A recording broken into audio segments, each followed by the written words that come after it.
ہم کو روک نہ پائے گی جو حق کی راہ میں آئے گی، دیوار گرا دی جائے گی۔ ہاں ہم کو روک نہ پائے گی جو حق کی راہ میں آئے گی، دیوار گرا دی۔ چکے جس نے قرآن پڑھا، سکھایا اور اس کے مطابق عمل کیا۔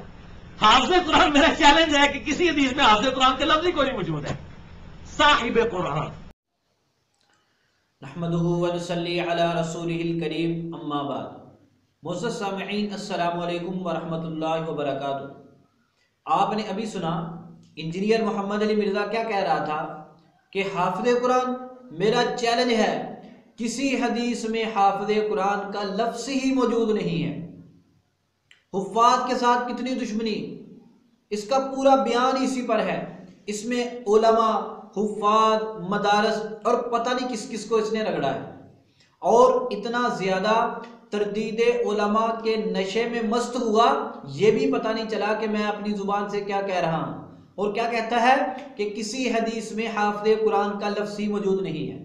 آپ حیران ہوں گے، جو شخص بات بات پر علماء کو طعنہ دیتا ہے کہ تم نے بخاری مسلم تمہارے ہاں پڑھی ہوئی ہے، تم نے پڑھی ہوئی نہیں ہے، ہمارے ہاں یہ پڑھی بھی ہوئی ہے، ہم نے اس کو پڑھا بھی ہوا ہے، ابھی پتہ چل جاتا ہے صحیح بخاری کی واضح حدیث کا اس کو پتہ نہیں ہے، اور عام لوگوں کے سامنے کیسے دھڑلے سے دعویٰ کرتا ہے کہ حافظ قرآن کا لفظ ہی موجود نہیں ہے، تاکہ لوگوں کو حفظ قرآن کی نعمت سے دور کیا جائے۔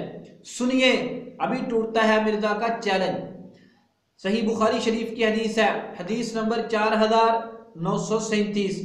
حضرت عائشہ رضی اللہ تعالیٰ عنہ فرماتی ہیں، اللہ کے رسول صلی اللہ علیہ وسلم نے ارشاد فرمایا کہ اس شخص کی مثال جو قرآن پڑھتا ہے اور وہ اس کا حافظ بھی ہے۔ یہ کتنے واضح الفاظ ہیں کہ جو شخص قرآن پڑھتا ہے اور وہ قرآن پاک کا حافظ بھی ہے۔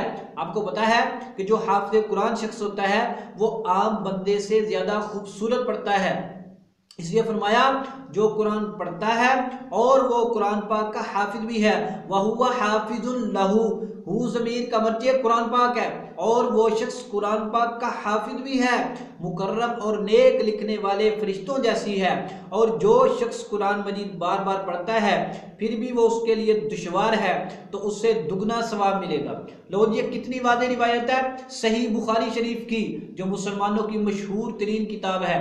جو شخص ایک مشہور ترین کتاب کی حدیث سے بھی واقف نہیں ہے، وہ دنیا کے علماء کو چیلنج دے رہا، وہ توڑو میرا دعویٰ، دکھاؤ لفظ کہاں ہے۔ یہ آپ کے سامنے دکھا دیا، کتنا واضح ہے۔ آپ اس سے اندازہ کر سکتے ہیں کہ انجینئر مرزا جہنمی کتنا بڑا جھوٹا اور جاہل انسان ہے۔ اب اس کے حواریوں کو چاہیے کہ اس کی دم چھوڑ دے، اس کا پیچھا چھوڑ دے، اس کے پلے کچھ نہیں ہے، یہ گستاخ بھی ہے، جاہل بھی ہے۔